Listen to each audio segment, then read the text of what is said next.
really important for all of us.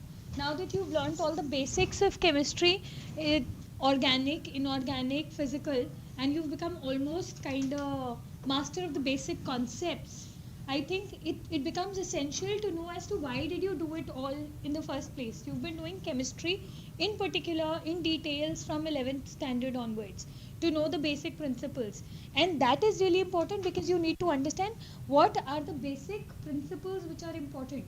The basic principles in the sense, what are the basic things, whatever chemistry that you've learned, how will you use it in everyday life.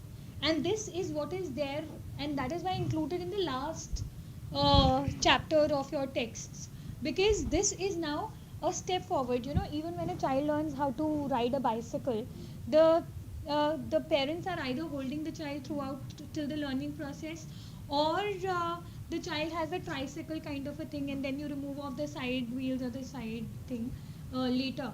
That's like a hope that once the child has learned and then the parent leaves them, there is a hope that the child will now be secure and safe. So is the case with you now. Now that you're like well acquainted with all the basic principles of chemistry, physics and maths, we are living, the teaching community lives with this hope that you will do something for the betterment of the society. And these are some of the implications of what basic knowledge gives you and tells you that how it can be used. The very first thing that we have is like, that we use drugs and chemicals almost every day in our daily life.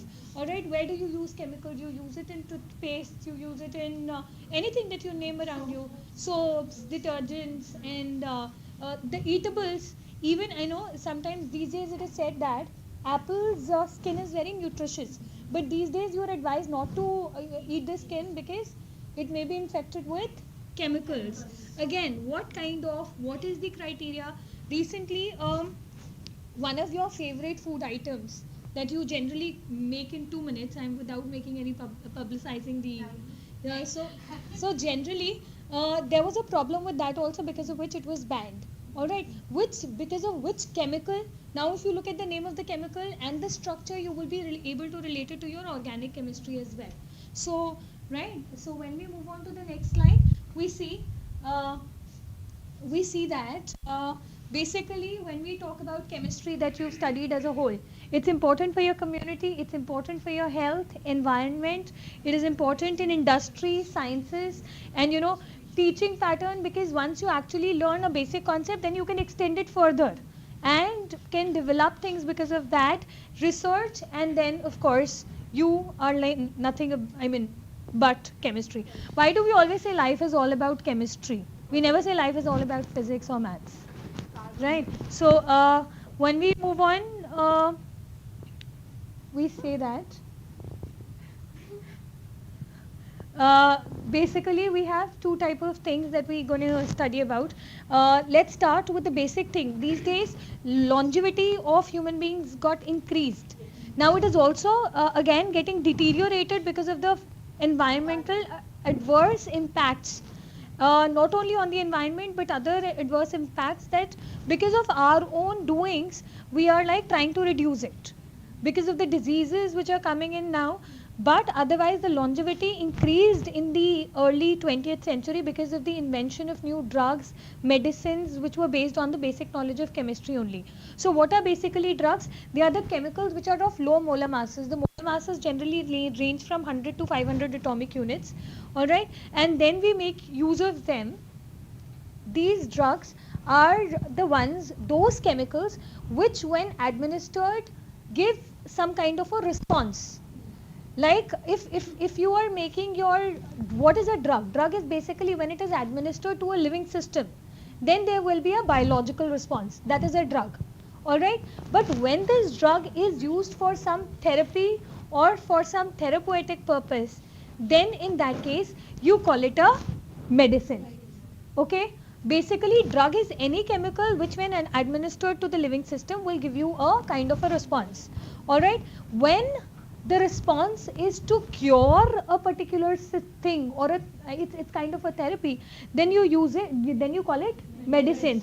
And basically the use of chemicals for any kind of therapeutic use is known as chemotherapy. Alright, so Basically, we have classification of drugs also. That classification of drugs goes on according to pharmacological effects. Okay, if I talk about the first one now, if I talk about pharmacological effects, based on pharmacological means, you know, the etymology of the word goes like pharmacy. So, depending upon what kind of a treatment it is doing, you will have the type of drug. Like for example, if the drug is relieving pain, then it will be called an analgesic. Yes, of course, you call it painkiller generally.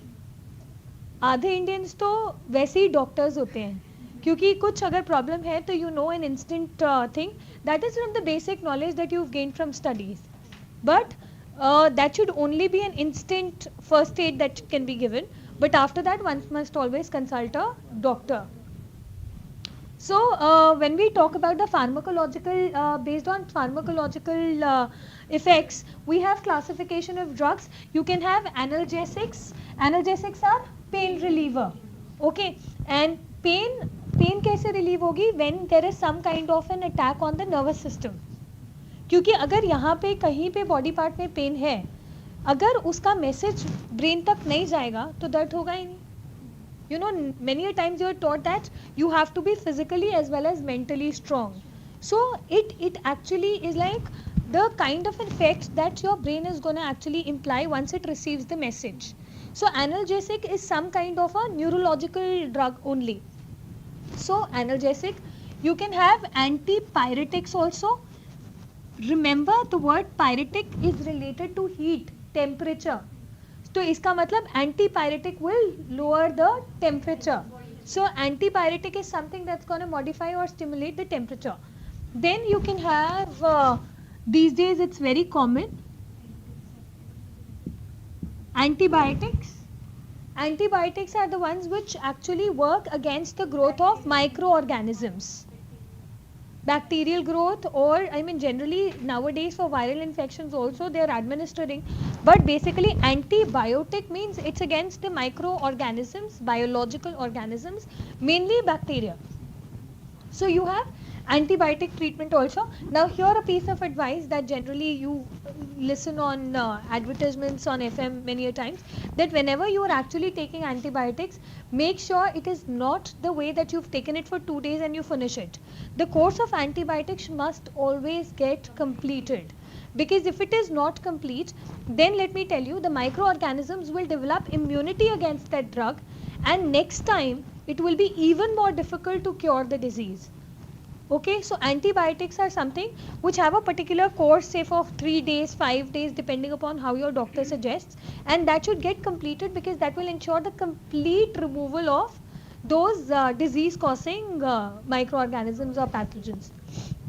Okay, then based on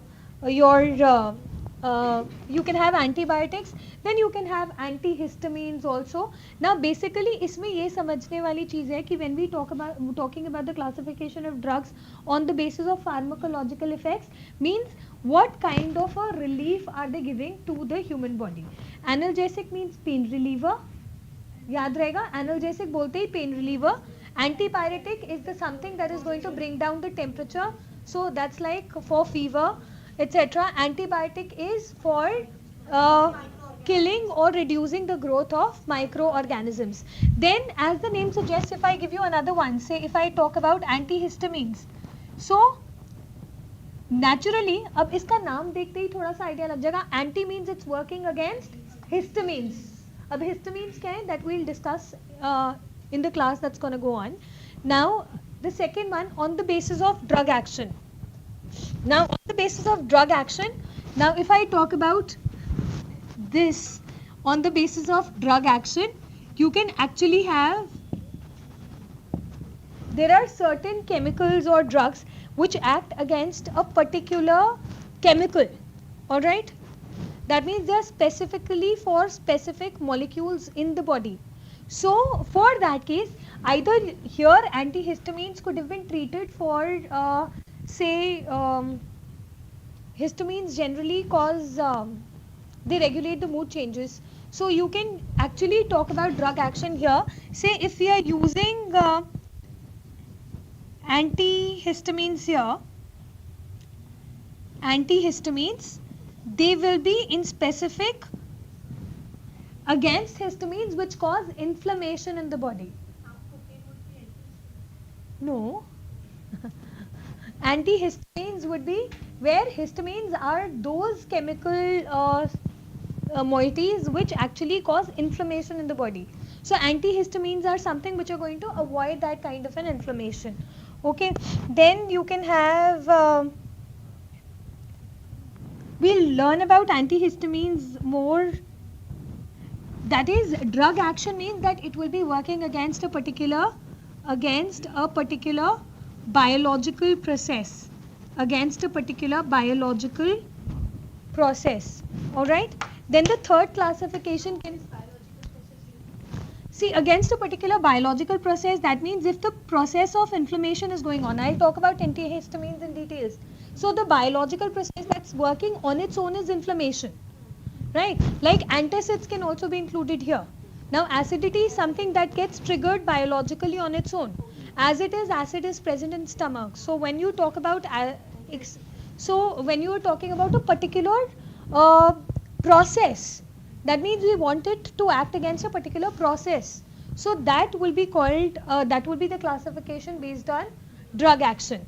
Then the third one, based on the chemical structure, that means some of them have a common structure that we'll see many structures. Like for example, based on the chemical structure, say all the sulfonamides have a common structure which goes like this. Now you understand this much, that you have an amine group here and you have S double bond O and you have NHR. These are the structural feature which is common in all the sulfonamides.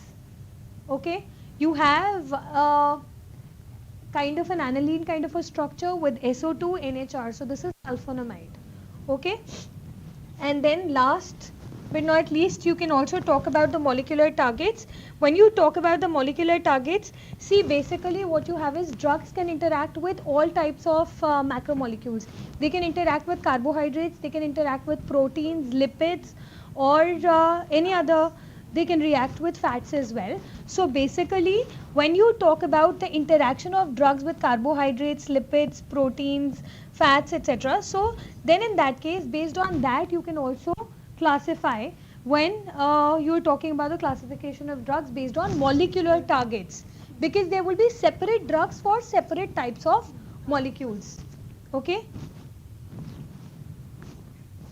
so then see basically the very first thing that we can talk about is when you are talking about the classification of drugs, first we need to understand how the drug target basically interact with each other. Target is the place where you basically want your drug to interact. So if you have drug and target is like whichever body part or whichever body part you want to target, which will be having certain kind of molecules, chemical molecules already present there. So basically look up here onto the board first to understand. Basically if my problem lies here, okay, and this is the kind of the target system present on my body part, whichever problem is there, it may be pain, it may be acidity, it may be anything that I am talking about. Now here basically when the drug comes in, what it does is say, and maybe this is the molecule, chemical molecule, which when comes inside causes the problem. Okay, this is the target, this is the molecule which is now present in your body, which is not required, but it is coming in and causing problem, right? Basically your drug and target interact like an enzyme and a substrate, and you know that they work according to the lock and key mechanism.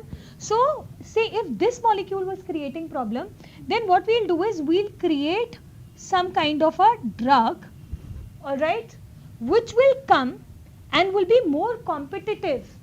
So which will come and will come in position of this particular molecule, which will now be left behind, and you will have your drug interacting with your substrate. This works according to the lock and key mechanism, which is shown onto the screen also. Just focus on the screen. So here you see that basically the first function of the enzyme is to hold the substrate for a chemical reaction. Active site, basically this is the active site which is shown here. The active site will hold the substrate. It's like, a particular key fixes into a particular lock. The other keys won't fix into that lock. So is the case with your enzyme and substrate interaction, which is like nothing but the drug and target interaction goes something similarly. But first we need to understand that only a particular substrate can come and fit into that particular enzyme. Okay, so the very first thing is that your enzyme holds the substrate molecule effectively.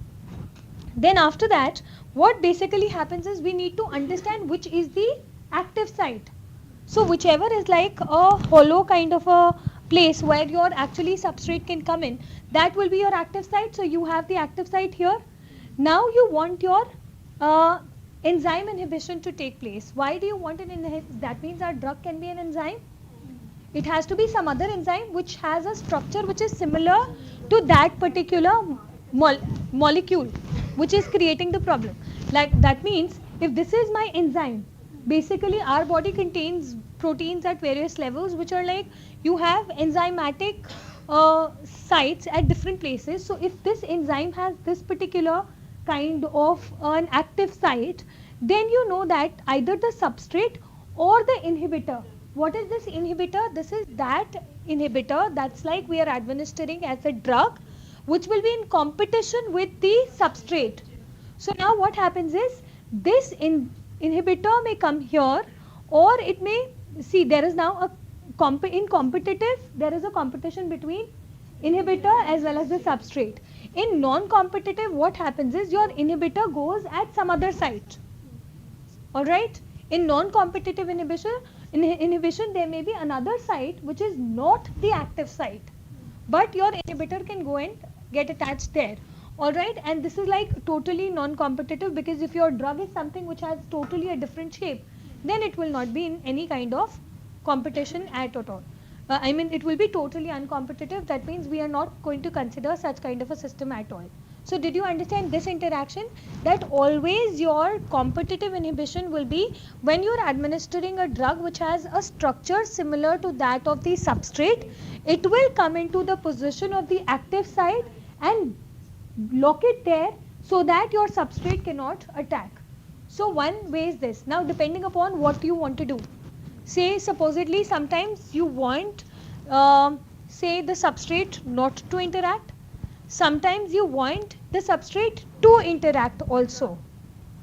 So let me tell you, these enzymes can act not only as an inhibitor.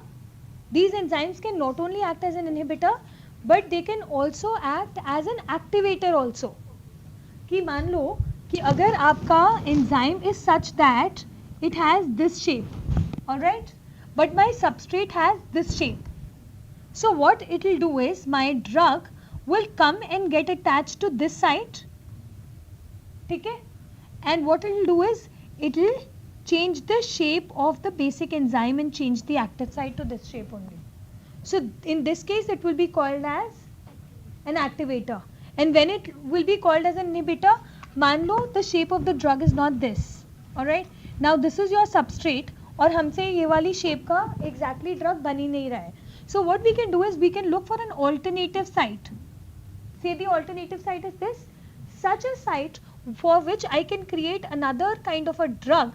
This will be known as an allosteric site, which is not the active site. So what will happen, my drug will go and get attached at the other site which is not the active site, and because of this my active site will change its shape. And if the shape changes, then your substrate will no longer come and get attached to the enzyme. So again the work is established. So either you can have, say you can have your competitive inhibition where your substrate can be in competition with your inhibitor, and your inhibitor can come and attach and just not allow the substrate to interact. The second case is that your inhibitor comes and attaches at some other site such that this site will change its shape. This type of an inhibition is known as allosteric inhibition. Okay, and when you are talking about, I mean now not talking about these cases, when you are talking about in drug as an activator, then in that case it is also possible that maybe the shape was not suitable. तो अब अगर आप चाहते हो कि वो मान लो कोई एक्शन नॉर्मल नेचुरल प्रोसेस है जो होना चाहिए and that action is not happening, if a particular action natural process is not happening, that may be because the active site has changed its shape. So now you want the active site to get back into shape also. जरूरी नहीं है हर बार substrate को हटाने वाले processes ही हो. You can also think about those processes where your substrate can get the active site back into proper shape. So that also can be accomplished using the enzymatic drugs, I mean where you using drugs where your enzyme can get activated to form the active site again where your substrate can get attached. Okay. Okay, now look on to the next. Here just read about allosteric inhibition, which is very important. You need to understand this, that there are some drugs which do not bind at the normal site. There are some drugs which do not bind at the normal site, so they will be coming at an alternate site. And once they come at the alternate site, they will be basically changing the shape of the active site. Alright? Because now the enzymes will have two receptor sites instead of one. One will be the active site and the other will be the allosteric site. So one site fits the substrate like the other enzymes. The other site will fit the inhibitor, or now you know why am I calling it an activator? Activator molecule. Allosteric enzymes are important for feedback regulation. Remember, this word is important and put in the MCQs many a times. Feedback regulation is related to your allosteric inhibition. It is related to allosteric inhibition. Okay, understood? Now till now we've just talked about drugs being used as medicines. One thing that you need to understand is that when you are talking about drugs as medicines, remember that they have some or the other beneficial use in the human body. Unless you take it on your own for anything. So unnecessary use of a drug is also bad. So remember that when we are talking about drugs initially, there are different classifications. We've done the classification depending upon their pharmacological effects, the kind of target, etc., etc. But what is majorly important is for you to understand how the drug interacts with the target. Now the target basically in our body has different enzymatic positions, and these enzymes have a kind of a shape or a site basically which is naturally present for the substrate to attack. Alright, even when somebody gets attacked by say viral infections, you never know that the virus which is entering our body has the shape for which the active site may be present in one human being and may not be present in another. बात समझ में आ रही है? It depends upon the immunity of person.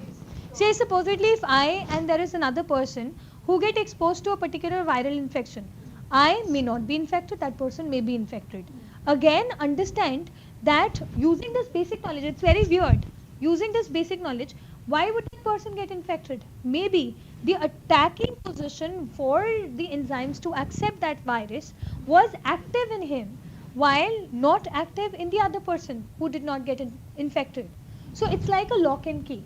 And once it actually gets attached, viral infections are the most difficult to treat. But is it that you are able to make antibiotics against the virus that is entering your body, and the child is not able to make the antibiotics? It's for the first time that you are talking about antibodies. Yes. Those are the antibodies. Okay. So now the only thing is that when you are talking about that kind of an immunity factor, also remember that when I'm talking about viral infections, they are the most difficult to treat. This is what I was like coming to. Why are they the most difficult to treat? Because they form the borderline. This you've done in earlier classes also. Viruses are nothing but a borderline. If they are there on the table where they will not be active, the moment actually they come in touch with say a host or some kind of a living tissue, they will immediately start their action. So a virus which is in particular for the nasal infection may not be infecting my eyes or ears, but depending upon where they're going to be active. So they form a borderline between dead and living organisms, so it becomes very difficult to treat them. Okay, now this is something that you've already understood. Say, look at the first one. When you are talking about now drugs, हमें ये समझना है कि drugs अपना काम कैसे करते हैं. मान लो कि हमारा यहाँ पे substrate आ रहा है. This is the active site. The substrate is coming at this active site, and we do not want this substrate and enzyme to interact. हम नहीं चाहते कि वो interact करे. तो what will we do? Our enzyme drug will come at the allosteric site. This will be called an allosteric inhibitor, and it will change the shape. Distorted active site is there now, which will not allow the substrate to come in. Okay, or now if there is some natural process that we want the human being to actually process or have it, then in that case sometimes what happens, the active site in itself gets distorted. अब उसे ठीक करने के लिए भी हम allosteric site का use कर सकते हैं. In this case this will be called as allosteric activation. So it will come inside and then it will just produce the normal shape. That will be the effect of your drug. It will cause the normal shape and now your substrate will come inside. So we can actually bring about changes depending upon what is the need, how to cure a particular disease.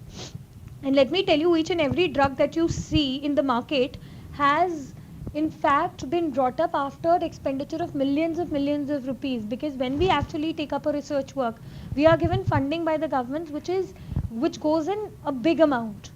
So a small drug that you buy for 10 rupees has gotten to a lot of research work before bringing it to the normal public. So appreciate that and utilize them well. Okay. Now the next thing that we can talk about is receptors as drug targets. देखो एक normal this is just a cell membrane. Okay, this is just a normal cell membrane, and you normally have a chemical messenger here. Now what basically have is, this is like a chemical messenger. Again, just the same thing that you've just understood, drug और target का interaction. ये हमारा फिर active site हो गया, binding site. अब जैसे if I pin somebody, the message goes to your brain. That is all through the chemical messengers. Now you can understand it yourself that this chemical messenger will come at the binding site, and then the moment it binds to the binding site, the binding site will change its shape so that कोई और substrate आके ना लग जाए. एक लग गया, so it will change its shape and now the message will be passed. All this happens through chemical messengers which are present in our body. ठीक है, जैसे अगर हमारे मूड स्विंग्स हैं, they are controlled by adrenaline.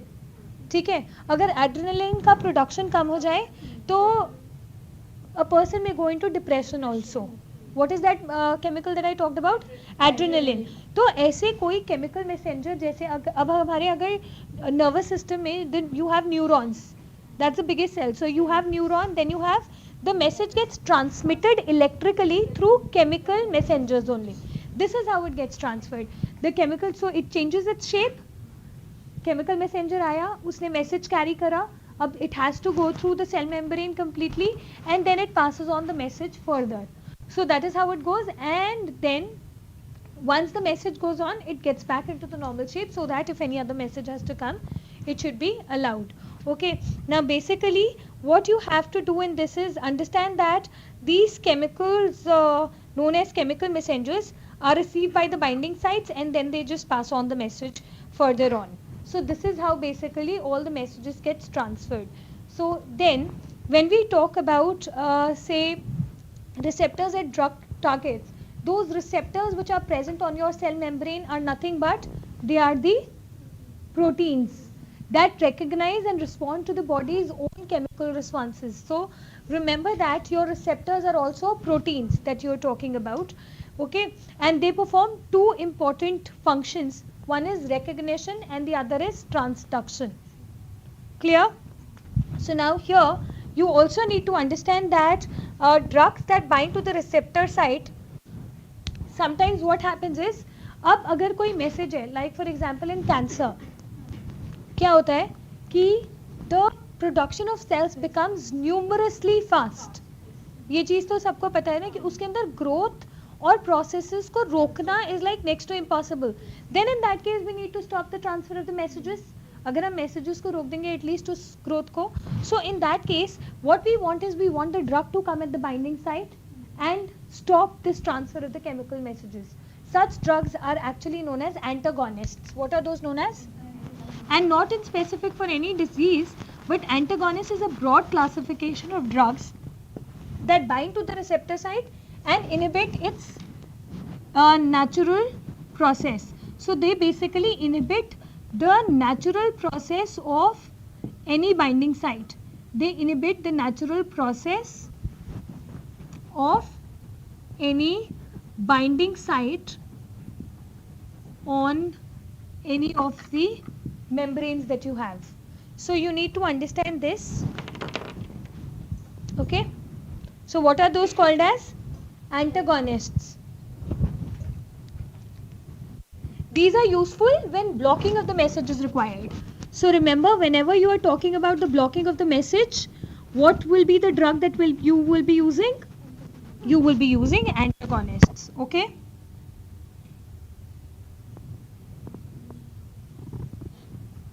So now there are basically other types of drugs also that mimic the natural messenger.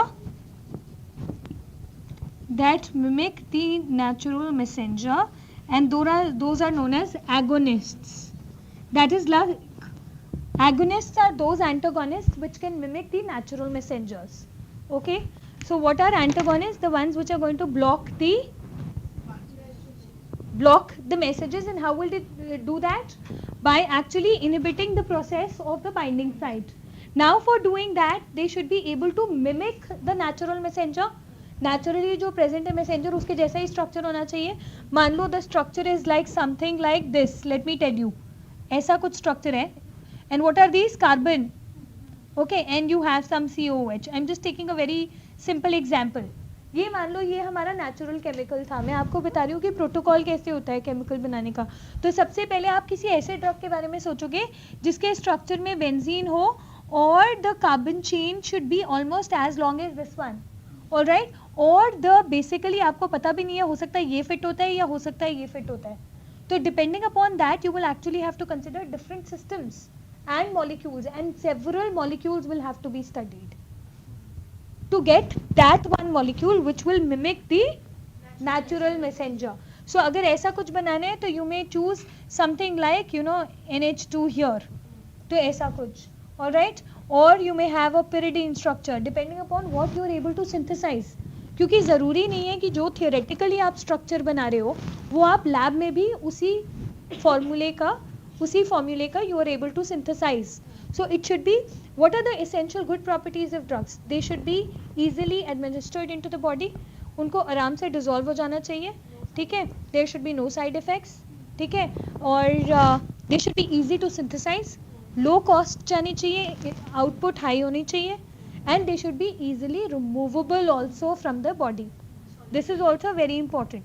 So for that it is essential that they should be soluble in water. Tabhi it will be easy to pass them out. That is why when you are under medication and you take lots and lots of drugs, doctor suggests that you should be drinking lots and lots of water also. So that is how the receptor thing works. Okay. Now basically what does this show? That a person is suffering from acidity. This all of you all must have encountered at some or the other stage of your life. Alright. When you talk about anybody after having food or sometimes even before having food complain about stomach ache, पहले Indian lemon doctor का क्या thinking होती है कि acidity की वजह से दर्द हो रही होगी. So that's because of, and you know that what is acidity. It is nothing but over production of acid in stomach that causes irritation and pain. Okay. And you know what is acidity basically. So what can you use against acidity? Antacids. Okay. So here again it was actually suggested, it was triggering a lot of problems. This was triggering a lot of problems till we had the discovery of first cimetidine. Alright. Cimetidine is like a structure. Now you understand. Now whatever acidity किसकी वजह से produce होती है, पहले this was important. Now again acidity is because of the chemical histamines. Histamine is like अगर ज़्यादा histamine body में है तो मतलब you can have several problems, ठीक है। तो हिस्टामिन का जो स्ट्रक्चर है वैसे ही स्ट्रक्चर वाला फिर हमें, अब ये समझ में आ गया, अगर हमें प्रॉब्लम वाला मॉलिक्यूल पता चल गया कौन सा है तो उसी के जैसा हमें एक ड्रग बनाना है जो उसको मिमिक कर ले, ताकि उसकी जगह पे ड्रग लग जाए और वो अपना एक्शन नहीं कर पाए। सो हिस्टामिन क्या करता था, it was actually found that histamine could actually trigger the production of more and more of acid. तो उसके दो सजेशंस थे व्हेन साइंटिस्ट डिड दिस। या अब अगर एसिड आ रहा है तो एसिड के अंदर आप क्या डालोगे, अब सीधा सोडियम हाइड्रोक्साइड उठा के तो नहीं पी लोगे, तो there are something that can be easily administered. So you can either have hydrogen carbonates or you can have an hydroxide depending upon the concentration you will have to take it, ठीक है। तो अब hydrogen carbonate में problem ये था, they are too alkaline. Remember what is more alkaline, hydrogen carbonates are too alkaline. अगर ज़्यादा alkaline भी कर दोगे स्टमक के पीएच को, फिर एक्स्ट्रा वाले को काउंटर करने के लिए और एसिड प्रोड्यूस होगा। You get the point? Now in order to cure the acidity, you first have to find out which molecule is responsible. That molecule which is responsible is histamine. So you need to prepare a drug which is similar to that of histidine.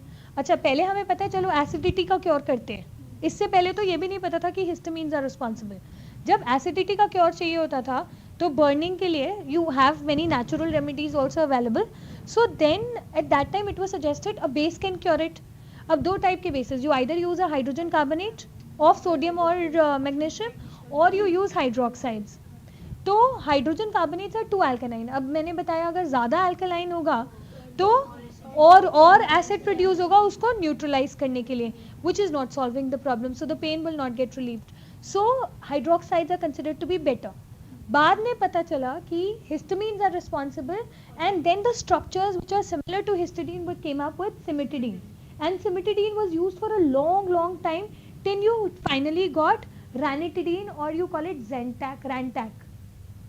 That's also, there's a name which is given, all right. So you can have similar, now look, this is your histamine, okay, मतलब ये histidine का structure है और इसके अंदर से जब COOH functional group को हटा दोगे तो क्या बन जाएगा, histamine. You get that, simple. You just have, it's, remember it's a 5-membered ring with 2 nitrogen ends at alternate position, and then from the next position you have your CH2, CH2, NH2, ठीक है। that's your histamine। Structure learn नहीं करना है, सिर्फ उसको देखना है। तो उसके बाद cimetidine, can you make out that there is some similarity in the structure, so maybe this one is the active site. ये पूरा देखो, ये NH भी मेंटेन्ड है, so maybe the active site, you never know whether the active site is just like this or it may be like this and this, so the molecule fits in here and here. So a body system is too complicated to understand that ways, okay. So cimetidine looks similar to your histidine, so it works as an antacid, okay. Then you have another one, this may be your ranitidine, the hydrogen chloride. Why do we generally use salts?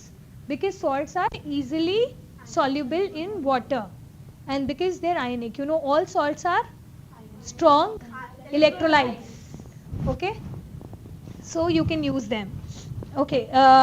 So basically this was like a major breakthrough, and hyperacidity was some problem that was there. You find that hyperacidity is some problem which you find in almost every second person you come across. I mean, not maybe at your young stage, but at a later stage you find people complaining about acidity after having food. That's an age factor also, because of which the acidity, the production of acid varies probably from one age to another. There are some other synthetic drugs also. अब मुझे ये बताओ, what is the chemical which is responsible for production of acid in the stomach? Histamines. Okay. What are the solution? You take either cimetidine or ranitidine. Okay, that's like the drug which is like used. Otherwise, what all bases would you prefer, a hydroxide or a hydrogen carbonate? Hydroxides. So got it? So that's like you have many synthetic more drugs also which are antihistamines. अब पता है drugs में भी classification होता है कि उनका narrow range है या broad range है। जैसे अब histamines अगर बहुत सारी problems एक ही साथ create करना शुरू हो गया है, so then you may use a broad range of drugs like this is something that you should not be facing at this stage at all. So sometimes what happens when the production of histamine is no adrenaline Depression. is low, then in that case a person can go into depression. But let me just see if the acidity thing I have completed. You can actually use for histamine, remember that your histamine is a vasodilator. What is your histamine? It's a vasodilator. I'm just giving you those words which are important from your examination point of view. Dilator, sorry, it's a vasodilator. All right. Vasodilator means it has the tendency to dilate. एक होता है dilate means it will just change the path of the mechanism such that it will make your muscles or that particular process relax a bit. So it's generally a vasodilator and it contracts the smooth muscles in the bronchi. Remember, what is it going to hit at? It is going to contract the smooth muscles of bronchi and gut. Bronchi and very good and gut. All right, and it relaxes other muscles also. It will contract these muscles, whereas it relaxes other muscles which are related to the walls of blood vessels. Which are related to the walls of blood vessels. Now histamine is causing a lot of problem. It can also relate, it's related to nasal congestion also. So histamine से और कौन सी problems होती है? Nasal congestion, which is actually related to common cold also. And you have also allergies. It also triggers the allergies due to pollen. India में the allergies due to pollen are not very common, but in US and all, the pollen allergies are very common. So again, it is being triggered because of which molecule? Histamines. So you can have several other histamines also. You can have antihistamines as brompheniramine, or you remember the common names. Brompheniramine is actually known as Dimetapp, or you can use Seldane. So I'm not writing the main names, but I'm just writing the common names of the medicines that can actually be taken. Or जब आप when you go to the chemist shop, you will not find these names as such, because these are just the chemical formulae which should be there in the medicines. Then these pharmacological companies, the pharmaceutical companies, they give their own names to a particular medicine. Because the names that you find with one company, say if in some company it is Montec LC, in other it may be Montair LC, but the salt combination is the same.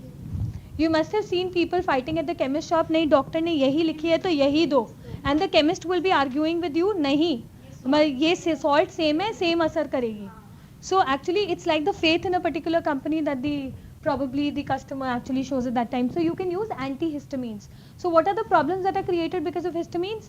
It can actually, it is a vasodilator. It triggers the production of acid. It can actually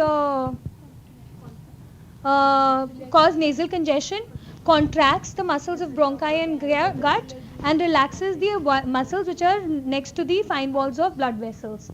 Okay. Okay. So next. We've talked about now the antihistamines also. Let me just talk about the next one. In this, once we've talked about these, remember that we've actually seen the structure of Seldane and other things are also given in it. Now, before we move on to now the next topic, that's like antidepressants. Basically, there are some drugs, some problems with nervous system at times. Like I'm telling you, if you're administering any kind of a pain, that pain may be because of your message which is getting transferred by the nervous system to the brain that yes, this area is affected and I'm feeling a lot of pain here. Another thing is like you can have the production of what did I say? Noradrenaline. What is the name of the chemical? Please remember that. Noradrenaline. Now, This is actually one of the neurotransmitters, the chemical messengers or the chemical molecules which are responsible for transfer of messages. They are known as neurotransmitters. Okay, so now those neurotransmitters, you have one of the neurotransmitters is noradrenaline. Please repeat it. It is noradrenaline. Okay, now this noradrenaline is responsible for the mood changes. अगर इसका level कम हो जाए, so if somebody behaves very weirdly, or if somebody is really feeling low and not talking to you, please do not blame the other person. It may be because of the changes in the neurotransmitters production. तो इसीलिए किसी को blame नहीं करना चाहिए. Just avoid that kind of getting into an argument or troubles or troubling that person even more. तभी कहते हैं ना ये बीमार है इसको तंग मत करो या इसकी तबीयत खराब है या ये चिड़चिड़ा हो गया है या something like that. So in that case you should never be troubling that person. And what is that chemical which is responsible for the mood changes? It's one of the chemicals that you are learning today is noradrenaline. So basically when the production is low for noradrenaline, then it can lead to problems such as depression in adults or in youth. Basically this problem of depression should be avoided. How can you avoid it? By living a healthy lifestyle. Okay, इसको पहले तो prevention is better than cure. So you should first of all prevent the problem in itself so that there is no problems at all at any stage of life. So basically when you are talking about say a problem such as depression, then that neurotransmitter production either has to be triggered even more, अगर वो कम हो गई है तो. So for that you actually have two kind of drugs which are known as antidepressant drugs. I have put the structure of two which are given in your book only. Those are the antidepressant drugs. Please check out the names. One is phenelzine. Now you have to tell me which is phenelzine. Phenelzine. The easier one, the name is also easy. The other is iproniazid. Iproniazid is this one. Alright, one thing that you see in both is like there is some similarity in the structure. What are these two drugs for? Phenelzine and iproniazid? They are antidepressant. और depression किसकी वजह से होता है? Noradrenaline की production जब कम हो जाती है, when it is present in lesser lower amounts. So you can actually have either iproniazid or you can have phenelzine. Look into the similarity of the structure. It's just a kind of a pyridine kind of a structure with C double bond O, NH, NH in here, and here you have NH, NH2. So you can just make out that even the drugs are somewhat similar. Now let me just tell you, this is a question that normally comes to one's mind. अगर एक structure का drug बन गया, then what is the need to actually synthesize another one? See, each drug is related to many effects and side effects. And then when you are talking about the effects and side effects, you also have to look at the targets as to how many targets that it can actually accomplish. So all this is actually based after research that depending upon what the dosage and how much and when to administer a particular drug is to be decided. Okay, so we are done with the depression part also. So there are some mild, now sometimes you all may say मुझे तो depression हो रहा है, depression. The real depression is a big kind of a disease. Okay, so when you are talking about, haven't you heard of even kids talking about they learn from adults and then they talk about depression. But let me just tell you, there is like some kind of, when there's a lot of pressure on you, then you actually take a lot of stress. And when you take a lot of stress, it is affecting your body. So उस case में you won't say that that's kind of a depression, that's some kind of a tension for the, maybe for whatever pressure you taking the pressure for. But that led to depression. No, it should not. The tensions or the pressure, please don't relate. Pressure for the examinations is for your benefit. Now it's high time that you must all take pressure for the examinations. Otherwise वो 14 years का जो वनवास था वो बिल्कुल it will not be successful. You have to get something out of it and get some fruitful results. Okay, anyways. So after talking about that, I was talking about that here when you are talking about pressure for the exams, that's another thing. Tension is a higher degree word and depression is further a higher degree word. So for mild tensions also, you have antidepressants. Okay, for taking care of this, when you talk about depression, please suggest the drugs. You tell me the antidepressant drugs, please. For depression, what should I take? I should be taking phenelzine and iproniazid. Alright, and then for mild tensions, we can use further tranquilizers named as chlordiazepoxide. Now you can make out, see, from the name itself, chlor means it must be having some chlorine group. Dia, you know, right? Zepoxide. So that means it is talking about, can you, epoxide. So it is diazo. Diazo, now you know diazo. What is diazo? The moment I say, you recapitulate. That is diazonium salt. So you can now make out that these names have been arrived at after the synthesis of these drugs only. So this drug contains probably a chlorine group, then it has a diazonium, or it may be having an epoxide. Now look into the structure into your books later. It's only to be looked at. Okay, so these are some basic tranquilizers that can be used, for mild tensions. If you want an alternative, then there can be meprobamate also. There is another one, meprobamate. For that, I would have had to do an MBBS because it's a long study and I cannot be a doctor. So unless and I have the authenticated degrees with me. So you can have a long range. So that is why with experience and their study, doctors can suggest the best. So chemists are the ones which can help the doctors in the synthesis and the research work to create new drugs. Okay, and then from their study and research with the biological systems and an altogether thorough study, they can suggest which is the best for a particular patient. Okay, so we are not doctors, right? So something which is used for depression and hypertension together. For depression and hypertension, you can use equanil. For depression and hypertension, what can be used? You can use tranquilizers with the name of equanil.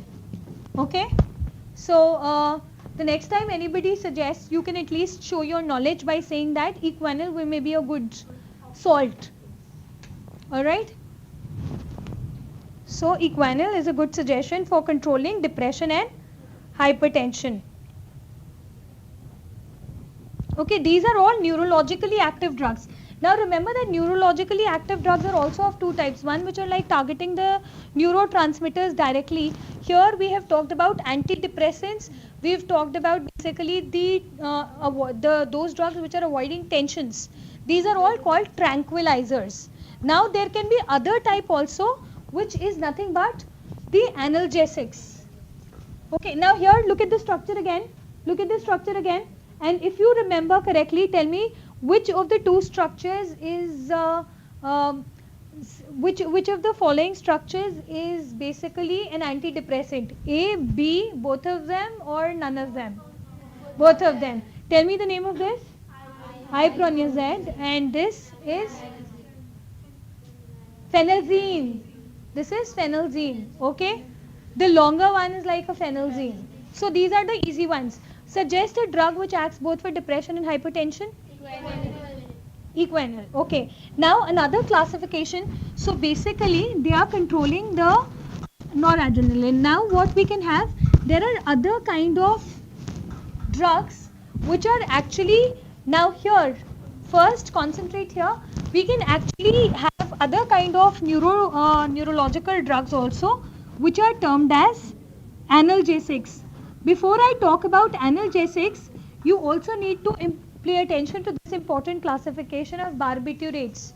There can be several tranquilizers tranquillisers अब समझ में आ गया. Basically tension, mild tension, थोड़ा सा headache because of tension, any kind of a pressure which goes into your body and you feel that there is some kind of problem which is running within, can be solved using tranquilizers. For these tranquilizers we can have derivatives of barbituric acid. The structures are a little complicated. ठीक है, this derivatives of barbituric acid, the structure that I put down here is that of veronal. The simplest of all, this is some kind of a structure. Remember that it's a symmetrical structure, veronal ka. And so basically depending upon, because they all are derivatives of a particular chemical moiety, उनको हमने एक अलग से नाम दे दिया है barbiturates का. So either you suggest equanil or maybe a barbiturate can also be used. And barbiturate mein to there's a whole lot of drugs which are available. You can have seconal, you can have veronal, and etc etc. At least two names can be remembered, seconal, veronal, और बाकी आप पढ़ के देख लो, amital, nembutal, it's all given in NCERT text. So all these are hypnotics. What is hypnotic? Why they are hypnotic? Because they are targeting the nervous system. They are sleep inducing drugs. So generally administered, to be administered at which time of the day? At night. So basically they are hypnotics, that is sleep inducing drugs. And you can have Valium, serotonin also as examples. ये तो नाम सुना होगा, serotonin? No? Good. So you can have different. So all these are nothing but they are. कई लोगों को कहते हैं ना नींद नहीं आ रही, तो डॉक्टर सबसे पहले पूछते हैं कोई टेंशन है, तो वो कहते हैं नहीं कोई टेंशन नहीं है. But then beyond your brain there goes a subconscious mind also which keeps working. So at the old age, because your other systems go down, so despite not feeling the depression or any other kind of pressure, there may be some problems with the sleep patterns. So in order to induce sleep, then also again hypnotics can be used. Okay? So now, then other types of drugs which can be neurologically active drugs. Other types of neurologically active drugs can be your analgesics. तो मैंने क्या बोला था, analgesics बोलते ही what should come to your mind? That they are pain relieving drugs. What are analgesics? Pain relieving drugs. Okay, what are antipyretics? To bring down the temperature. Antibiotics तो बहुत easy है. What are antihistamines? Which work against the function of histamines. Okay, I'll ask more of it when you forget. Now, when we talk about the analgesics, they are basically to abolish pain. There can be two types of analgesic drugs. They can be either narcotic drugs or non-narcotic drugs. Okay, non-narcotic drugs are the ones which actually non-narcotic drugs are the ones which do not make you get dozed off. That means they are not any kind, they do not induce sleep immediately, but they are strong enough to relieve the pain. So they do not affect, they generally stimulate, let me just tell you, the best example of non-narcotic drugs is aspirin. The best example for non-narcotic drug is aspirin. Okay, so when we talk about the analgesics, there can be two types. What are those two types? Non-narcotic and narcotics. All right, now the best example is here, which is aspirin, and you can also talk about this. In fact, paracetamol acts both as an antipyretic as well as an analgesic. So is the case with aspirin. Okay, so now this aspirin synthesis is something that you've done in organic chemistry. So here what is this? This is, you have benzoic acid here, an acetoxy group. Alright, let's look into the synthesis also further on. Here you have, what is this? Salicylic acid. All of you still remember? How can you prepare salicylaldehyde? I think I did it with you. RT reaction. I must have done it with you. I did it with you? No. So basically it's RT. So I thought because these are my initials. So it's salicylic acid. salicylaldehyde, when you oxidize your salicylaldehyde, which can be synthesized using Riemann-Tiemann reaction, when that reacts with acetic anhydride, all right, which is produced from acetic acid, anhydride of acetic acid, याद है CH3COH, CH3COH, make it react with P2O5. P2O5 will, P2O5 का नाम लेते ही क्या याद है? It is a dehydrating agent. H2O निकलेगा and you will get the combination of this. So this is your acetic anhydride.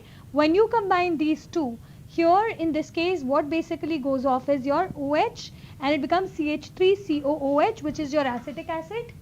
Alright, और यहाँ से CH3COOH हटा दो and you get COCH3 get attached here, which is nothing but acetyl salicylic acid. So remember, this is 2-acetoxybenzoic acid. So remember, acetyl salicylic acid is your aspirin. So that is why in this chapter this reaction becomes important, the synthesis of aspirin. And you also must know what is the name of aspirin, the IUPAC name. That will be 2-acetoxybenzoic acid. The common name is acetyl salicylic acid, and it's the pharmacological name will be aspirin. Okay, so you can have this.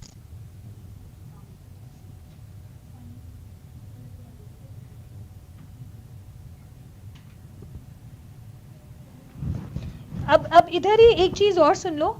Now that we are talking about aspirin in details, aspirin के और कई effects हैं. एक तो analgesic है, एक मैंने अभी बताया. What was the other one? It is an antipyretic and it also actually works in preventing the coagulation of blood. Blood clotting होती है ना, that's like it helps in preventing coagulation of blood.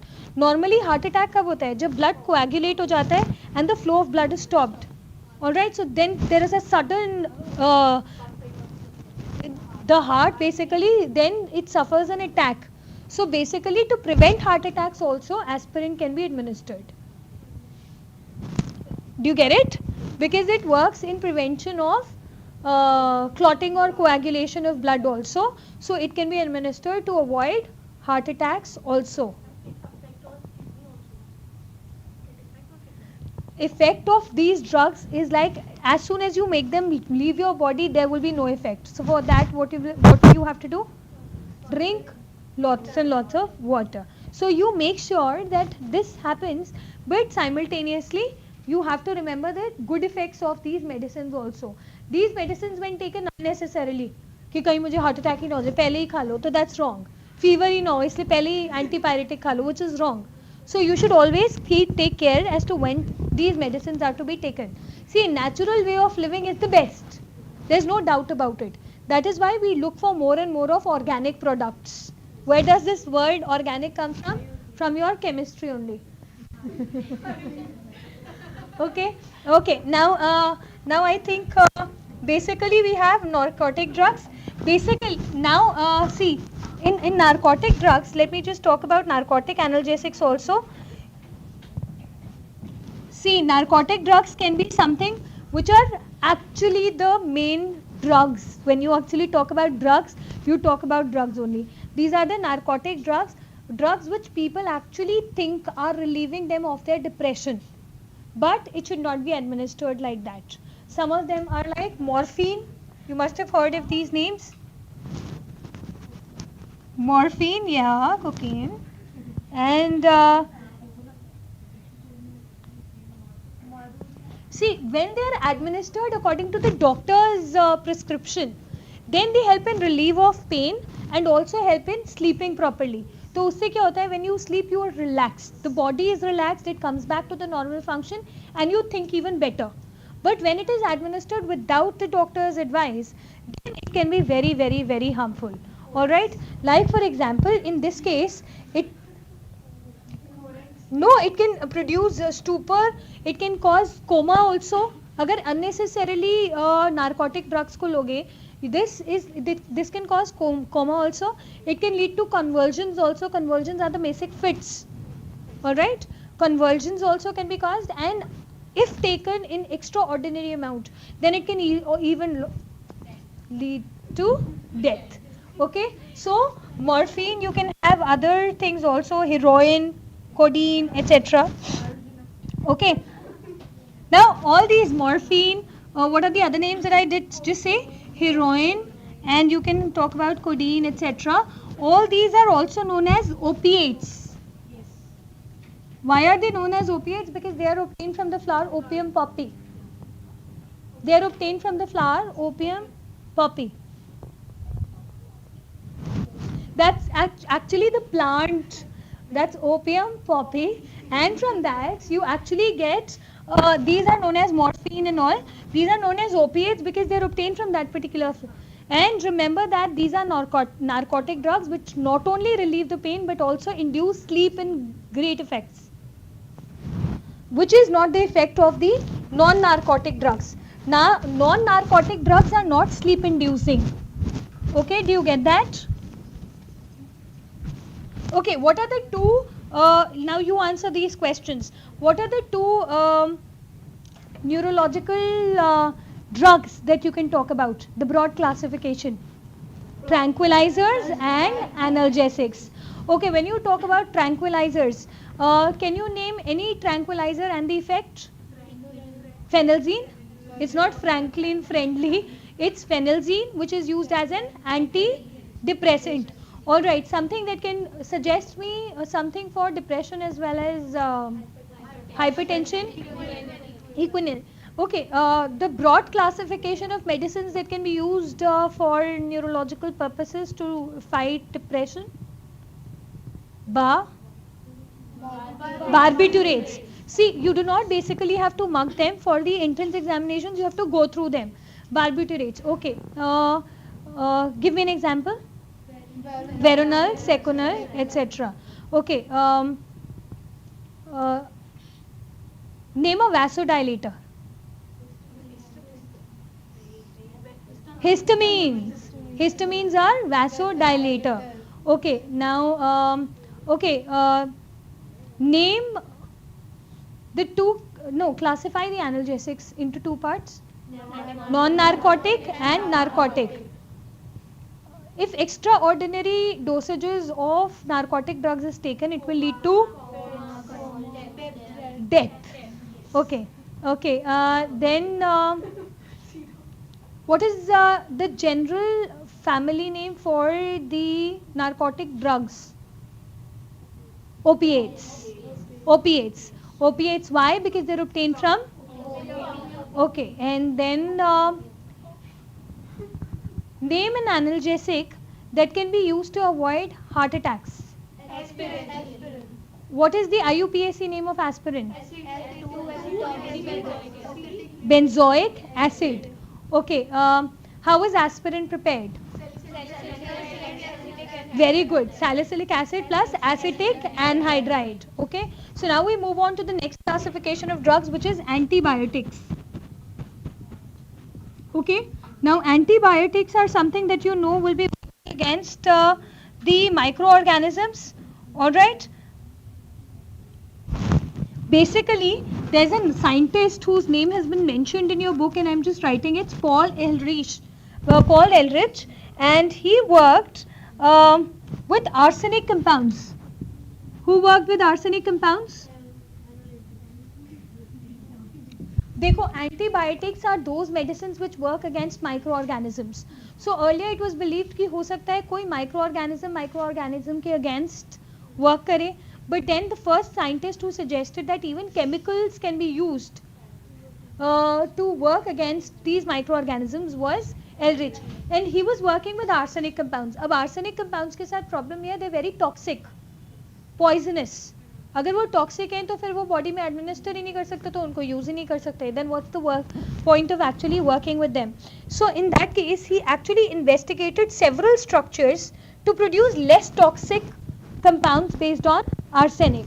So one of the less toxic ones was he developed for the treatment of syphilis, treatment of the disease called syphilis. Please remember, check up the spelling. I'll just use a better pen. So syphilis, sorry, yes. So it is like he was working for the medicine against this. He developed the medicine So the name becomes important here because it's related to the work of a scientist. So the name of the drug was arsphimine.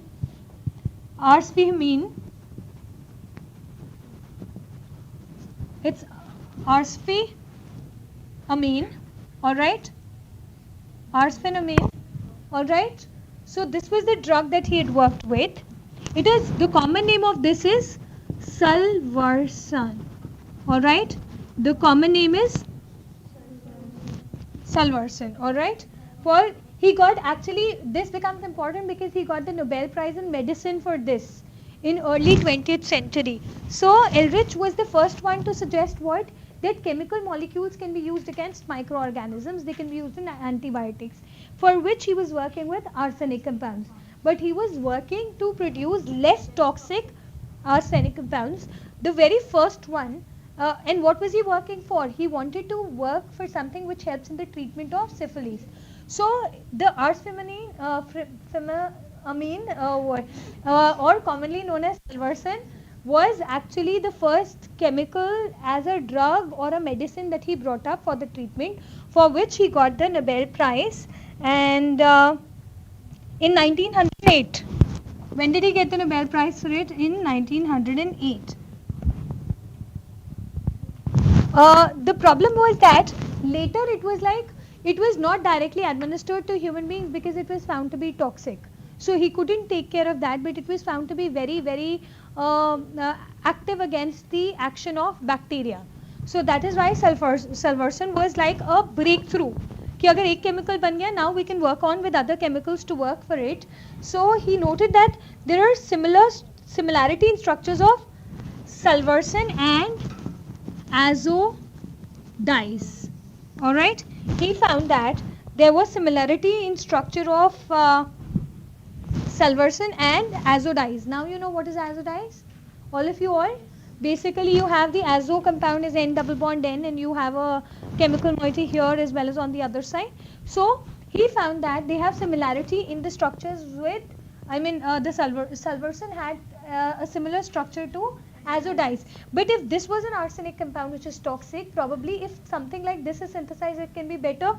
So he actually utilized this, and if say this had AS double bond ES, this had N double bond N in the azodies, and he noted that tissues, it was also good for marking the tissues because it could act as a dye. Basically azodies, so they could mark and label the tissues which were infected also. अगर हमें सबसे easy काम होता है अगर पता चल जाए कि main affected area कौन सा है body में. So if you get something which labels the molecules, that these are the molecules which are the infected ones, then that's the best thing. So basically these azodies also worked really well, and then he started selectively binding these azodies with bacteria. He started binding with these azodies and bacteria, and he came up with, in 1932, the very first antibacterial agent known as Prontosil.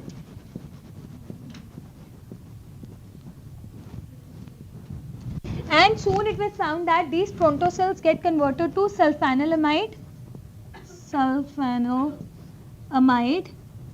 It was found that these get converted to sulfanilamide, so they were found to be the most effective drugs later. Alright, so understand the hierarchy and the story of Ehrlich.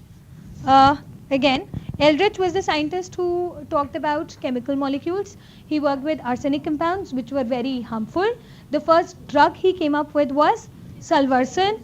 Salvarsan has another name which is arsphimine, alright, and it came up in, he got the Nobel Prize for it in medicine in 1908, but he kept on working with it because he found that these drugs have a structure similar to that of azodies, and the first chemical or the medicine that came up was Prontosil, and it was later found that ultimately जब Prontosil को administer करते हैं तो वो body में जाके sulfanilamide का structure ले लेती है जो effective है.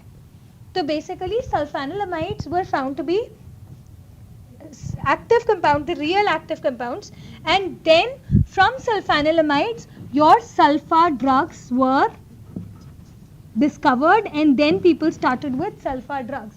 Many people are actually allergic to sulfa drugs also, then alternatives have also come up now in the market.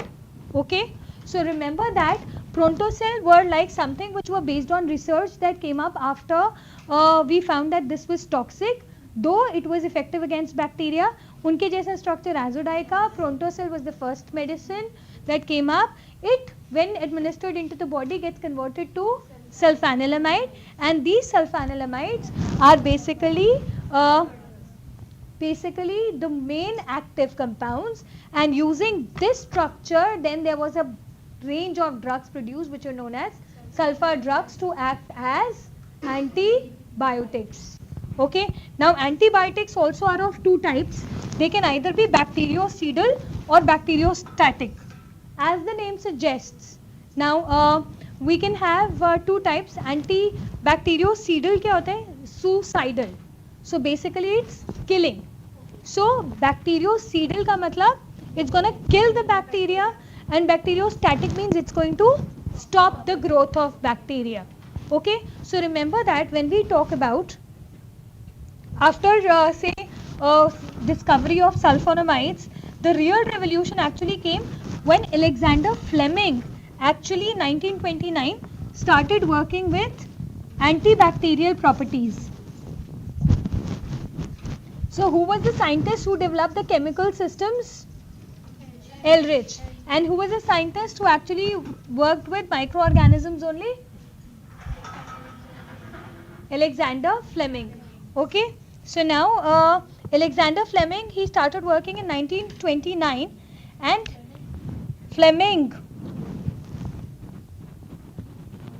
Alexander Fleming, he in 1929 came up with antibacterial properties of a biological system which is penicillium fungus. Penicillium fungus. Okay. So basically, when this penicillium fungus was found to be active against the bacterial growth, this was the first market revolution, because chemical से any time अच्छा है कि कोई biologically active system ले लो which comes in, does it works and goes off. So there would be generally almost relatively lesser negligible side effects because of that. Okay, so penicillium fungus came in, and I am telling you that when you are talking about antibiotics, basically antibiotics can then be, they could be produced according to two strategies. Once, if you want the thing to be killed off completely, then you will be calling it bactericidal or bactericidal, and the other will be bacteriostatic. Now I would like you to memorize the names, two names for each one right here right now, because bactericidal is like penicillin is bactericidal, and then you have ofloxacin and aminoglycosides. So you can have bactericidal antibiotics as penicillin, ofloxacin, and you have aminoglycosides. So remember at least two names. The very first two are easy. So penicillin is an important example because it is again related to your scientist's discovery, and there salvarsan becomes important. Okay, and then when you talk about bacteriostatic, you have erythromycin,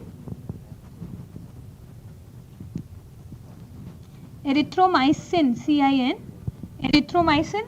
Then you have tetracycline, chloramphenicol.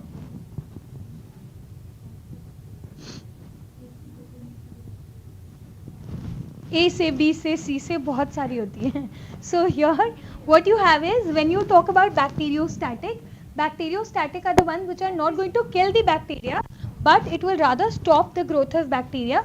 The examples are erythromycin, tetracycline and chloramphenicol. All three examples are very important. Erythromycin, tetracycline and chloramphenicol. Please repeat the bactericidal. Penicillin, ofloxacin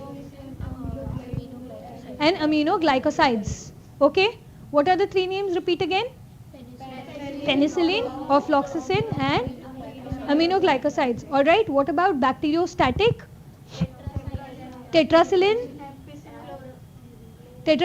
and then you have chloramphenicol and you have erythromycin. ठीक है, अब इसके अंदर से chloramphenicol याद रखना because it is used for the treatment of typhoid. This you can remember. Chloramphenicol is actually earlier in 1947, let me just tell you, chloramphenicol was isolated in the year when we achieved independence, that was 1947. Until that time typhoid was again a deadly disease that was considered to be very dangerous. आज भी होता है तो it's like, oh, then you need a lot of rest, because let me tell you, when it, any disease, not only typhoid, any disease which comes back again, after treatment the body immunity goes really low. Treatment क्यों, treatment के बाद body immunity क्यों low हो जाता है? Because you're administered such strong drugs. अब सोचो एक ऐसा drug which is already acting against living systems can also bring down your immunity level. So a person has to be taken care of for further many days so that you do not get back the disease, because if now the disease comes back you need to have stronger drugs than these. Okay, so that is why a relapse is always very dangerous and should be avoided. Dangerous in the sense it will take even more time now to cure. As it is, these diseases take a lot of time to cure. I mean, at least nowadays virals have also, earlier viral infections used to be for 2 to 3 days. Now they have also got extended to 6 to 7 days, which is very weird. Why should you let the viruses take over? Take over. All right. So you have see, the antibiotics also can be of two types. You can have, when I'm talking about antibiotics, they can also be of two types. You can have broad range antibiotics and you can have narrow range. Of course, the broad range is the one which is which is positive, which works against both gram positive and gram negative bacteria. Now what is gram positive bacteria and gram negative bacteria? Actually bacteria के stains होते हैं. So you can actually use a dye to stain the bacteria. The ones which get stained because of the dye, you call them gram positive, and the ones which do not get stained are called gram negative. Of course, the properties of both gram positive are of one type and gram negative is of other type. So those antibiotics which against both gram positive and gram negative are your broad range, which work only against either of the two. किसी एक के against काम करते हैं, so that becomes narrow range. And there are some antibiotics which work against only one type of microorganisms, one type of bacteria. Those are known as limited range. Those are known as limited range of limited spectrum. Sorry, this is broad spectrum. Basically, they are not ranges. Broad spectrum antibiotics. Then you have narrow spectrum antibiotics and you have limited spectrum antibiotics. Okay, now to give you examples, say for limited you have say, let me just talk about the narrow spectrum first. Penicillin G is a narrow spectrum. So remember one example of narrow spectrum, which is penicillin G. Ampicillin and amoxicillin are types of penicillin only. Okay, so ampicillin and amoxicillin are types of penicillin only. These have they are modifications of penicillin and they have a broad range. So ampicillin, let me just not make a mistake in writing them, ampicillin double L and amoxicillin. All right, these are the modifications of penicillin G. Penicillin G, which is a narrow range spectrum, उसको modify करके जो drugs बनाए हैं वो broad spectrum है. Which are those? Ampicillin and amoxicillin. I was looking for a limited spectrum also, but I am unable to find it.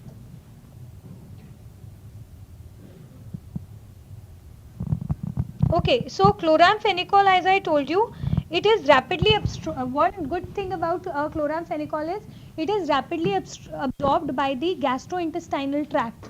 So basically, when you are talking about chloramphenicol, it works against which disease I told you? Typhoid. It also works against dysentery, acute fever, and other diseases which are related to it also. Urinary infections also, meningitis also. So chloramphenicol basically उसको क्या बोलोगे आप? Broad range, because it is curing your typhoid, meningitis, acute fever, any gastrointestinal problems, So all these problems are cured using your chloramphenicol. So chloramphenicol is a broad spectrum. Okay, there is another vancomycin and ofloxacin. They are also broad spectrum. So there is one antibiotic, dizidazarine, and this is supposed to be toxic towards certain cancer cells. So this antibiotic is used for the cancer cells. Remember this. So dizidazarine is used for cancer treatment. Got it? So this is you can call it a limited spectrum. Then because limited spectrum while I am saying it works against only one or two named bacteria. So basically here you have this. Okay. So then after that, is this clear now? We have just completed the topic of antibiotics. Attention now here. We have talked about antibiotics. When we have talked about antibiotics, name the scientist who was the first one to suggest that chemical molecules can work against antibiotics. Name the drug. Salvarsan. All right. Was it toxic or non-toxic? Toxic. Against? Toxic against? It was also toxic for the body, not only for the bacteria, but also for the body. Why? Because it contained which metals? It contained sodium, potassium, arsenic, or none of these? It contained arsenic. What is the basic structure? AS, double bond AS, which is a part of the chemical structure. It has resemblance towards which organic systems? Azodides. Alright, what is the benefit? They can even stain the molecules which are affected. Okay, when did he get the Nobel Prize for it? 1908. Okay, what was the first non-toxic drug developed for treatment of syphilis? Prontosil. Alright, Prontosil gets into the body to give which active drug? Sulfanilamide. Because of sulfanilamide, which classification of drugs came? Sulfur drugs came up. Clear with this story? Then the main revolution came in which year? 1929. When? What was the name of the scientist who worked for microorganisms? Alexander Fleming. The first drug, penicillin. Classification of antibiotics. Bactericidal and bacteriostatic. Name 3 bactericidal antibiotics. Ofloxacin, penicillin, glycosides. Okay, aminoglycosides. All right. Bacteriostatic. Tetracycline. Chloramphenicol. Repeat the name again. It is chloramphenicol. It works against which disease? Suggest medicine for dysentery. Chloramphenicol. Okay. Suggest a broad range antibiotic. Broad spectrum antibiotic. Which of the following bacteria will be cured using broad spectrum antibiotic? Gram positive, gram negative, both of these, none of these? Both of these. Okay, limited range spectrum will be which one amongst the following? Ampicillin, tetracycline, dicetazarine, or which one? So dicetazarine. Which disease does it work against? Cancer. So then with antibiotics, I think this is like more or less done. Okay, you can have more of antibiotics also. You can talk about, give me an example of a narrow spectrum antibiotic. Penicillin G. Modifications of penicillin G. Ampicillin and amoxicillin. Do they act as narrow range or broad range? Broad range. Okay, so with this we're done with antibiotics. Let's move on to the next type of drugs, which will be antiseptics or disinfectants. So basically when I say antiseptics, this is something that you find in everybody's home. What is the basic antiseptic? Yes, Dettol. And Dettol ka jo combination hai, that also should be remembered because it is chloroxylenol and terpineol. What is it? Chloroxylenol and terpineol. terpineol. So remember, because these things are important, this is something. And the next time when you actually hold a medicine, if I mean it hardly takes time, just go through the chemical structure, the chemicals which are mentioned in it. There are always some coloring agents in the medicine, and you will have some kind of sweetening agent also added at times. So those all can be gone through quickly. And not why only medicines. You can also go through the food items that you get from outside, which are like the packed items. If you're getting your favorite food items, chocolates, or anything that you get from the market, they all will have, because according to FSSAI, that is food, that's for the food safety. So according to that, they have set a set of rules and guidelines for each of the companies to mark their products. So it is very essential that they label them properly. Okay, so the chemical the constituents will always be mentioned on them. Okay, next we are talking now about antiseptics. Now remember that antiseptics and disinfectants are the ones which kill or prevent again the growth of microorganisms. Antibiotics were also killing or stopping the growth of microorganisms. Antiseptics are also killing or stopping the growth of. But what happens is these are applied to the living tissues directly. Those are administered orally. Alright, these can be applied directly to the living tissues. Like for example, you can apply them to cuts, wounds, etc. So here, I'll just mention the examples here. Examples of antiseptics, you can have very many. In fact, the common cream, Borolian, is also acting as an antiseptic. So if somebody says it's an antiseptic, check the constituents, the chemical constituents, like soframycin. This is like the name of the chemical also. Soframycin is like a chemical which is like a constituent of an antiseptic. Okay, then you can have furacin also. You can either have soframycin, it can be replaced now these days with an F also, soframycin, or you can have furacin. Okay, and the common one which is generally used is Dettol. Remember that it is a combination of chloroxylenol.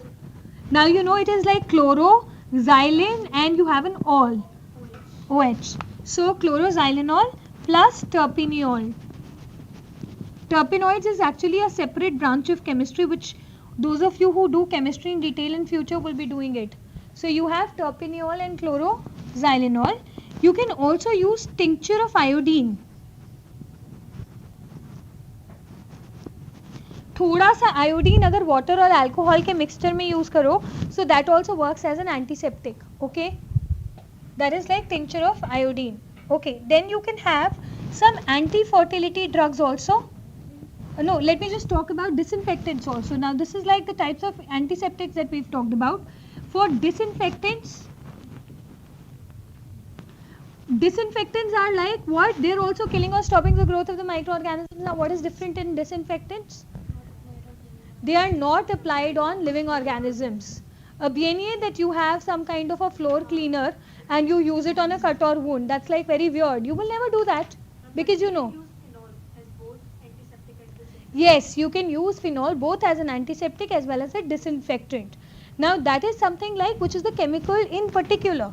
But otherwise these days when you actually buy a cleaner for floor, that's absolutely different. So you have to take care of that. Now being chemists, it becomes your important duty to take care as to how a particular chemical is being used in the house.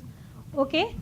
So even a tincture of iodine, if it is present, say if this has got over, if you have an iodine speck in your house, what you can do is you can just add it to alcohol water mixture, say 1:1 mixture of alcohol and water. So I mean you can ask your neighbors then.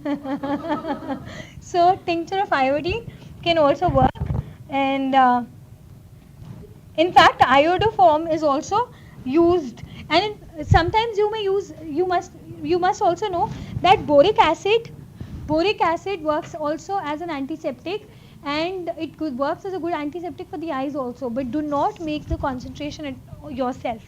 You get medicines from the boric acid is generally used for pedicure and manicure also.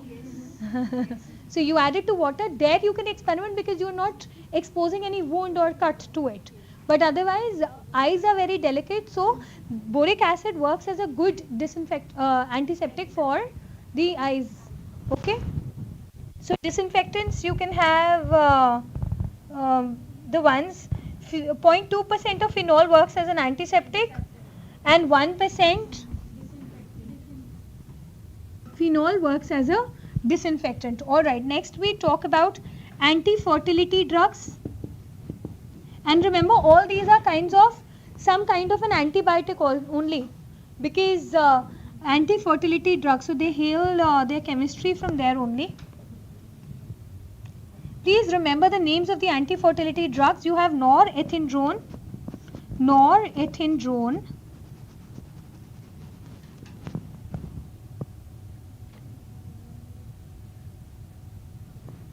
see, basically there are many hormones in fact which are different in females than males. You have estrogen and progesterone.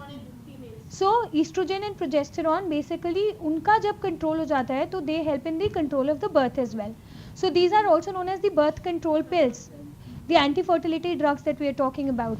So what these norethindrone is going to do, it will reduce down or it will just take care of the hormonal levels such that that kind of the birth or the formation of kind of will be impossible. So in that case, norethindrone is an example of a synthetic progesterone derivative only. It's used widely, so that is why it is important. And you have novesterol also. That is ethylene stradiol, so that is novesterol. So remember that norethindrone is only containing progesterone, synthetic progesterone का derivative है. But when you have egesterone along with progesterone, then you have norvestrol. Okay, so these are the two. No. So yes, there are there are many, but then we're laying emphasis on those examples which are given in your book. So here we have norethindrone. As it is, I also did not remember, but you need to at least go through them. Norethindrone, the moment you see that, remember it's related to progesterone. And norvestrol, जैसे ही देखोगे, remember it's estrogen plus progesterone. So estrogen plus progesterone is your this. Okay. So then now remember, see, अब ये तो हो गया medicines and diseases, medicines which are used for the treatment of diseases. You can have other things also.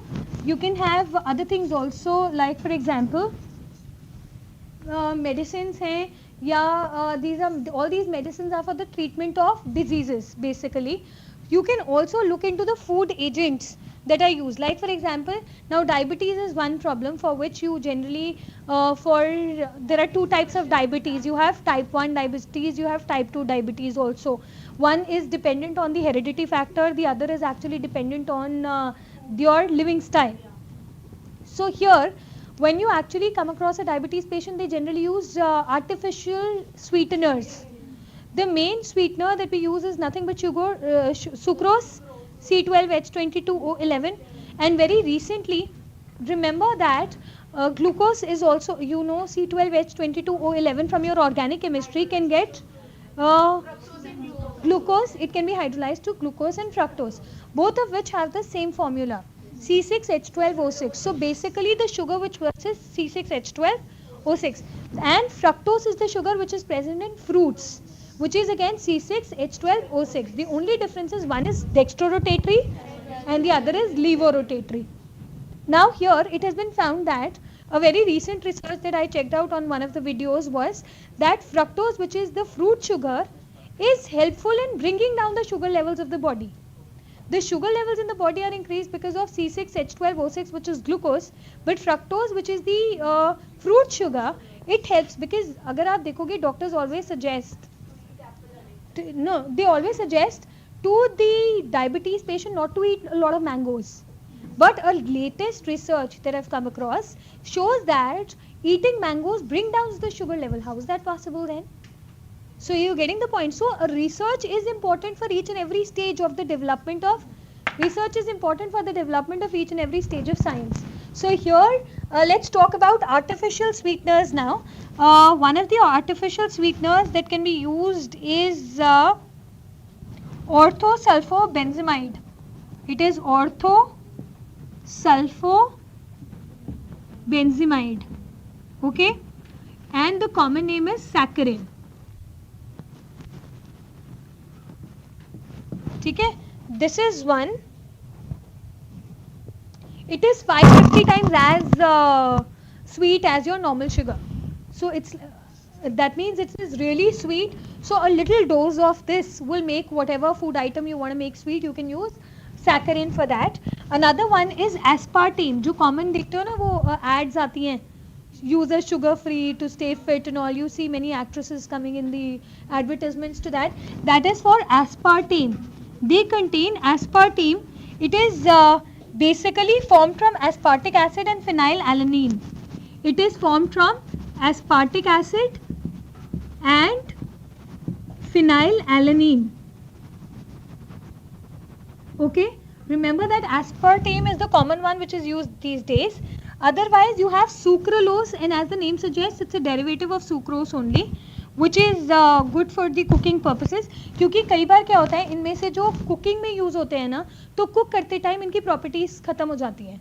So because if it has been formed from aspartic acid and phenylamine, maybe उसका activation barrier cross हो जाए, gets that activation energy and it gets back to give the starting products. So फिर उसका काम खत्म हो जाएगा. We want aspartame to be there. Okay, so sucralose is a good one for cooking purposes. So you can have alitame also. Alitame. Okay, now you can use other food preservatives are also used many a times, because you know many a times when your mothers also cook, sometimes they use food preservatives so that it stays on for a longer time.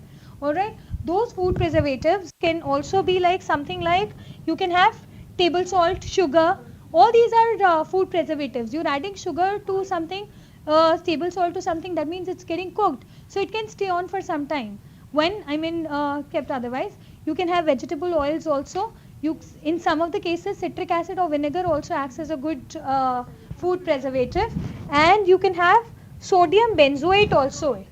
Sodium benzoate also. Okay, all these can be used as food preservatives. Okay, then the last topic that we have to cover today is for the soaps and detergents part, because these are also nothing but it's a chemistry of everyday life, so it becomes important that we talk about these soaps. So if we talk about soaps, where is the screen? If we talk about soaps, you can talk about the formation of soaps. Please look onto the screen here. We can talk about the formation of soap. Formation of soap. So when we are talking about the formation of soap here, so here just take care that you know soaps are nothing but sodium salts of long chain fatty acids. So here soaps and detergents you know are long chain fatty acids. You can use soaps basically are formed by heating fat. This is your stearate, which is the ester. Alright, it's CH2COOC17H35. Again here you have the same thing and the same thing.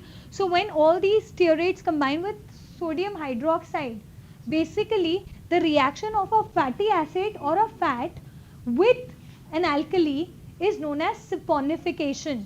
The formation of soap is the process which is known as saponification, and here when you talk about saponification, this method is important because you are getting the soap along with the formation of glycerol. So you're getting soap plus glycerol there. Okay, so that's saponification. There are different types of soaps that you can read about. You have the toilet soaps, soaps that float in water. You have the medicated soap. कई बार पता है क्या होता है कि you have the clear soaps also. ठीक है? You know how those clear, you've seen the ads also, clear soap, these are better than the normal ones. उसके अंदर the clear soaps are actually made by dipping the soap in ethanol, in an alcohol, and then जो भी excess solvent है, soap basically जब बनता है ना तो उसके अंदर जो एक्स्ट्रा साइड प्रोडक्ट्स होते हैं वो भी लग जाते हैं, and sometimes colouring agents are also used.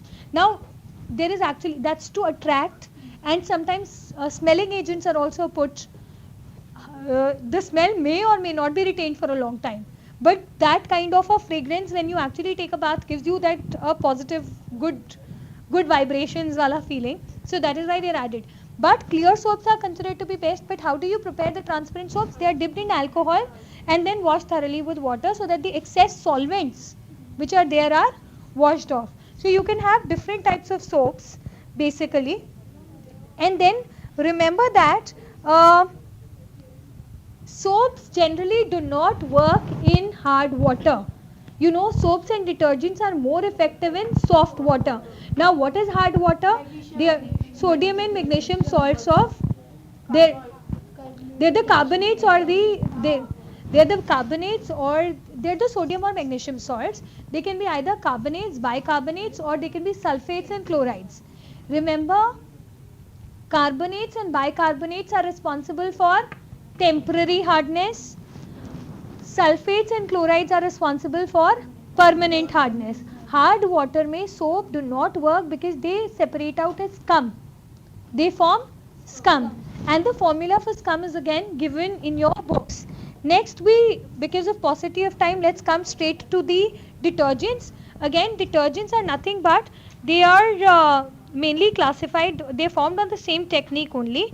They are cleansing agents which have the properties of soap but do not contain any soap in them, because the preparation for detergents is going to be different.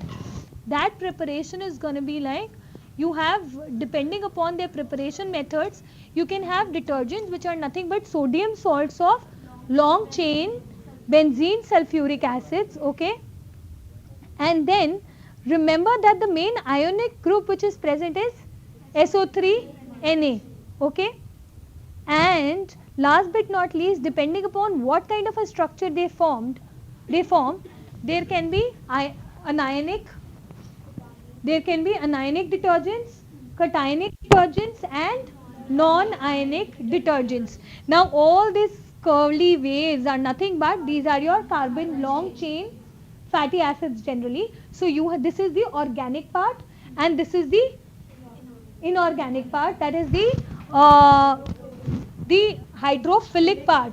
This is the hydrophilic and this is the hydrophobic part, and these are the ones which actually facilitate the formation of micelles. All these are important, and micelles is something that you've done in another chapter, surface chemistry. तो ये उससे relate करके learn कर लेना कि detergents are mainly of 3 types. Soap is basically this. तो detergents में क्या आ गया? Now we have a complicated structure beyond. If the charge on the hydrophilic part is negative, then they are anionic. If the charge on the hydrophilic part is positive, then they are cationic.